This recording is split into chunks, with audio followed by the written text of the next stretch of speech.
presents the 1990 Total Rally. Now in its fourth year, the Total Rally is an event set aside from the National Rally Championships, but still attracts some of the biggest names in South African motorsport.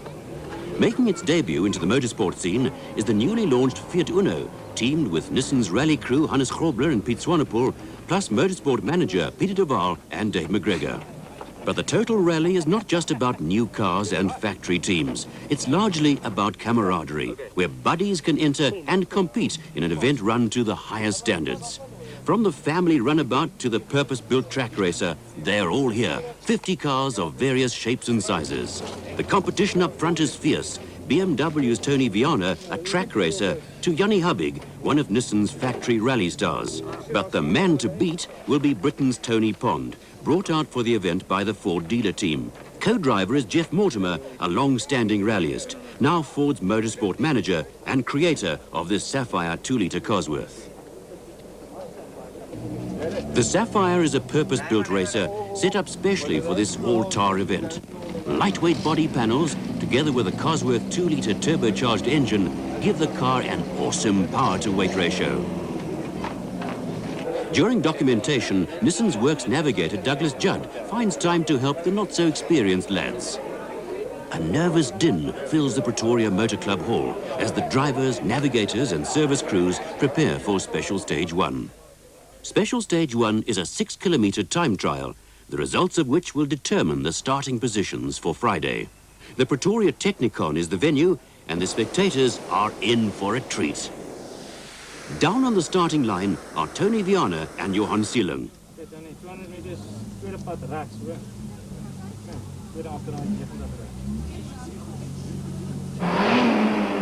Car number 1, the Ford, is already in the stage, much to the delight of the swelling crowd.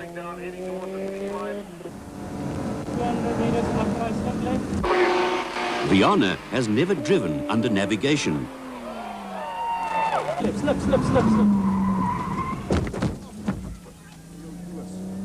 Something he'll have to learn if the car can stand the punishment.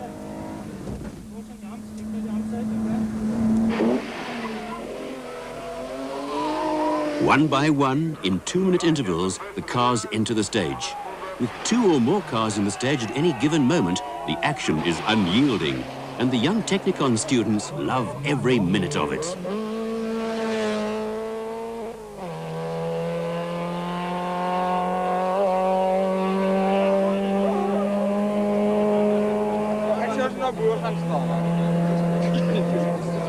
Finally, the last of the 50 competitors enters the stage.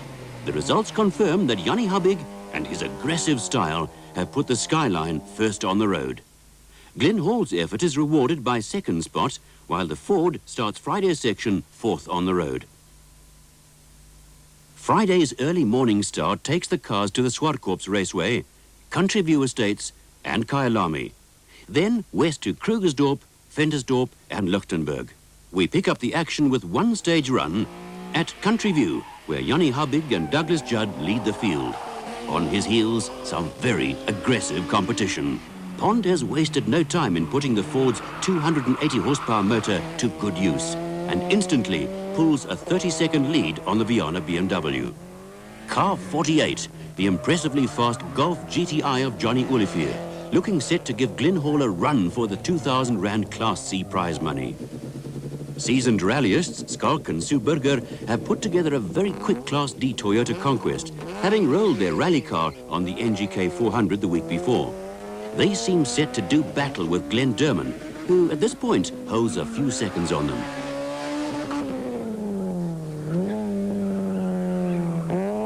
Open Stage 5 takes us to Special Stage 4 at the Kyalami Grand Prix circuit. The competitors have to do 9 laps the wrong way round.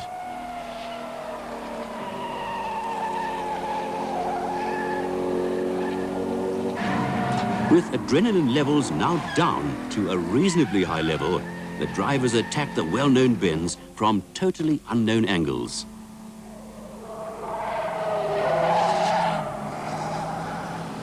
The more powerful Class A cars adapt well to the challenge, while the smaller Unos and Golfs squeal their way around the 34-kilometre distance.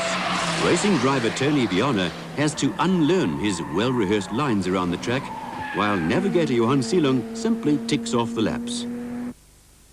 From Kyalami, it's west to Krugersdorp. We catch up with the action in Ventersdorp. This tranquil Western Transvaal town adapts well to having a racetrack carved out of its central area road system. The local traffic officers doing a great service to both local and passing traffic. The ongoing activities even bring the local politics to a halt. Perhaps more than expected. With a backdrop of local school children, Jannie Habig blasts his skyline into the streets of Ventersdorp.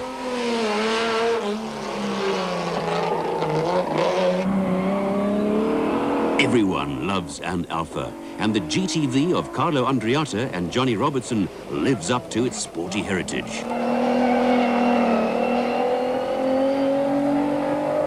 Norman Clark driving the Procost BMW. A high-lift maintenance bucket becomes an ideal viewing position as Sue and Skalkberger take to the streets.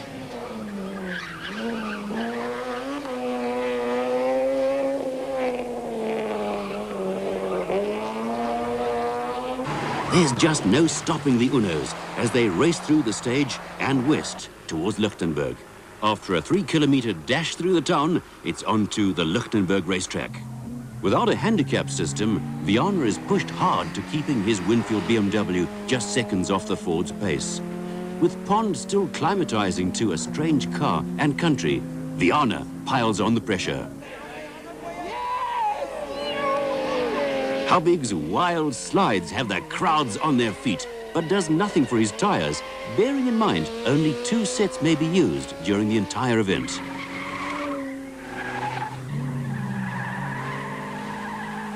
The old and the new together, with very little in it.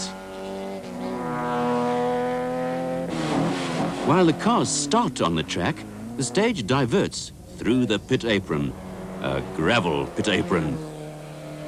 Cars emerge through the resulting dust from every angle. Miraculously, no serious accident resulted, although the memory will live with a few navigators for a long time to come. From Lichtenberg, the course swings south, and a long open section of 115 kilometers to Stilfontein and the streets of Klerksdorp. The local folk rise to the occasion, taking to the streets as the mid-afternoon traffic takes on a decidedly different pattern. To experience the feeling, we join Glyn Hall and Martin Botha in their Golf GTI.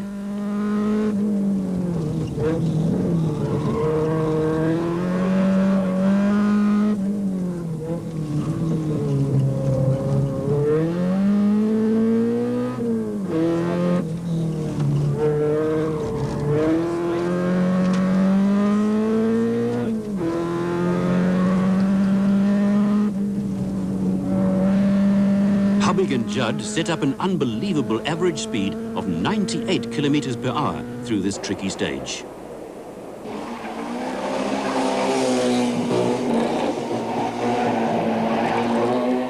For some, the spectacle is just too much, as one by one the cars compete.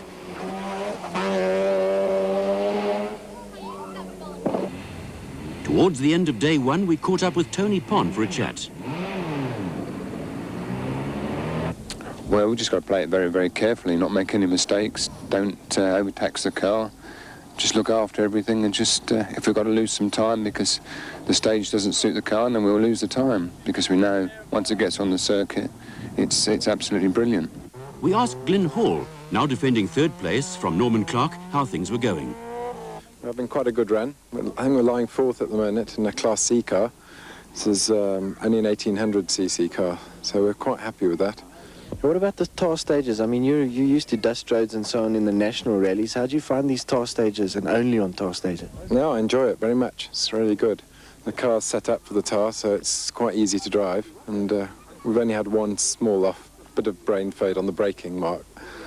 Results at the halfway mark are posted without Habig and Judd included, a broken oil pump shelving the skyline. While the leaders hold on to a 1.5-minute cushion, the fight is on for 3rd, 4th and 5th positions. The brainchild behind the total rally concept is well-known veteran Springbok rallyist Jan Hettemer. Jan, you promised the competitors a tough rally. How tough has it actually been?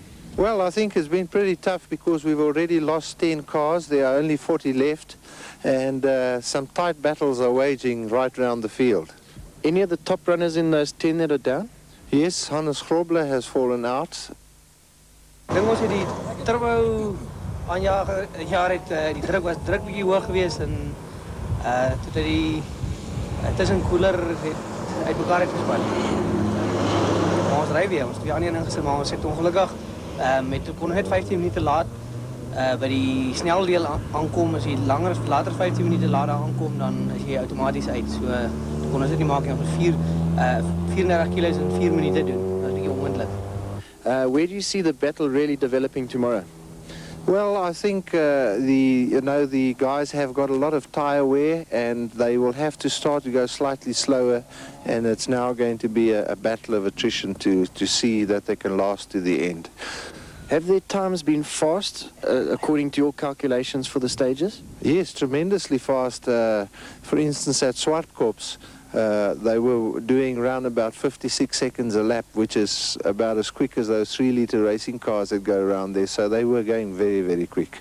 So we're looking forward to an interesting finish. I think tremendous. Of course, we're only halfway, and tomorrow is going to be a big battle.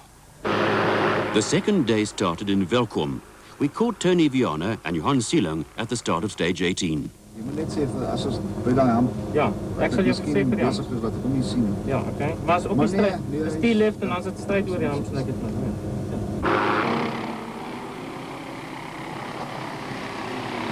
It would seem that Tony is still coming to terms with the very capable aid of his navigator Johan. Well, it's something new to me. It's definitely, I always said that the navigators are mad, and I've seen it now. Helemaal hier langs. 80 meter is hier rechts.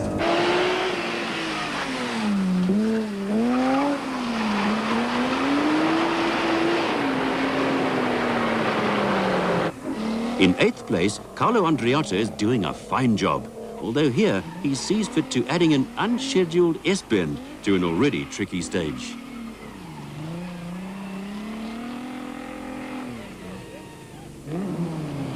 Overnight leaders in Class B, Jerry Pace and Tandy Solomon in their Opel GTE, glide through the Kroonstad stage. Behind them, Herbie Denton and Nico Wasserman in a Cadet GSI are slowly closing the gap. From Kroonstad, it's a long open section to the Midvaal racetrack, Jet Park and on to Pretoria's Johan Rissik Drive. Having taken the lead in Class B, the Denton-Wasserman cadet comes under the marshal's starting orders. 4 kilometers of hill climb ahead of them.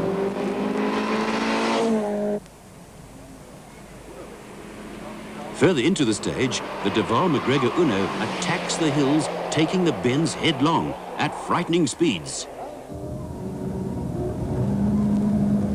Using both sides of the closed-off road, Peter keeps the Uno well in line and away from a fatal drop, impressing even the hardened Dave McGregor with his efforts.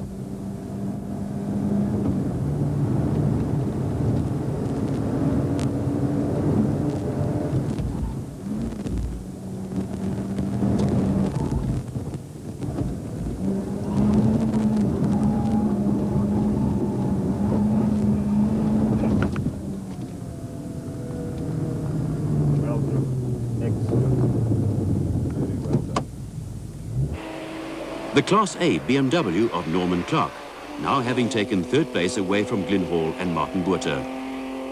Overall leader is still the Pond Mortimer Ford Sapphire. Still near Pretoria, but a couple of stages later, it's to Gerotech and on to the high-speed banking. With more than one car on the circuit, things get a little tricky as we join Peter de Waal and Dave McGregor in their Uno, who are fast catching the Glyn Hall Martin Botha Golf.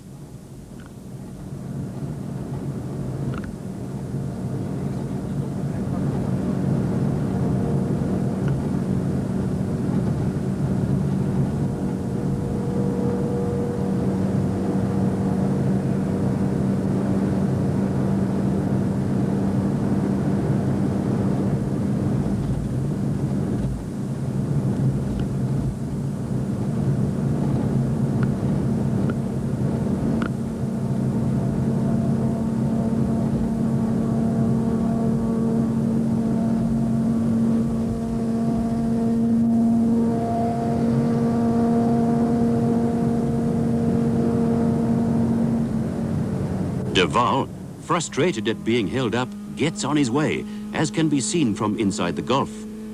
Glenn admits to cooling his effort, not prepared to blow anything at this late stage of the event.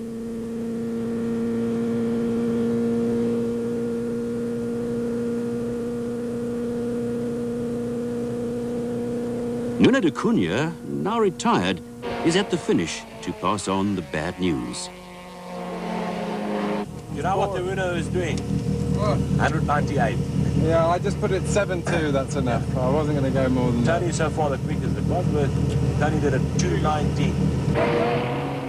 From the banking, the cars move across to the hills and curves used normally to test six-wheel drive rattles and army trucks. Steep blind rises are followed by hairpin bends, all designed to test a vehicle to its limits. Most today take it easy. Glenn Durman and Charles Reeler, the Toyota sounding strong. Michele and Riccardo Lupini in the second remaining Uno Turbo.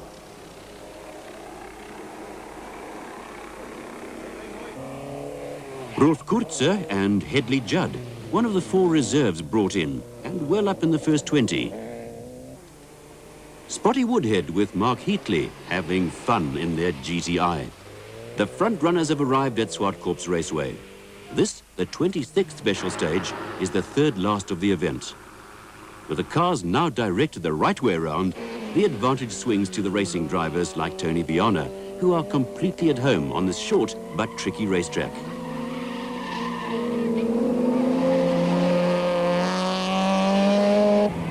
Pond is making no mistakes as he keeps the Ford at a fast but steady pace. To throw the event now would be disastrous. Further down the field, though the lower order cars are going for class wins with 2,000 rands up for grabs in each class, these guys have got something to fight for.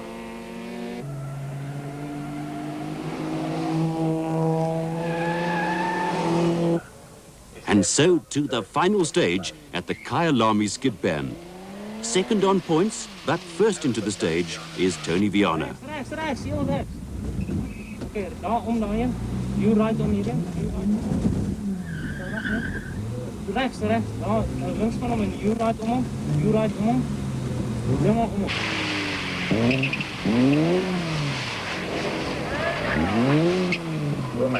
For 2 days, these drivers have been trying to go as fast as possible. Now, the idea is to keep the throttle foot light. A big aim for that. That was really masterful driving. Peter de Waal and Dave McGregor have certainly kept the Uno flag flying through this event.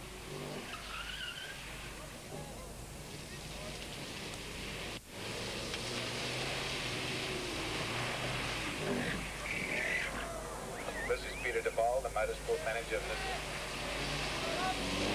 Turbocharged. And continue to do so right to the end.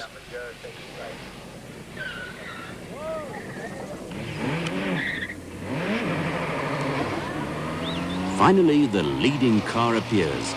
Pond and Mortimer have led this event from the early stages of the first day. A win here will mean a hat-trick for Mortimer, having won the previous 2 total rallies.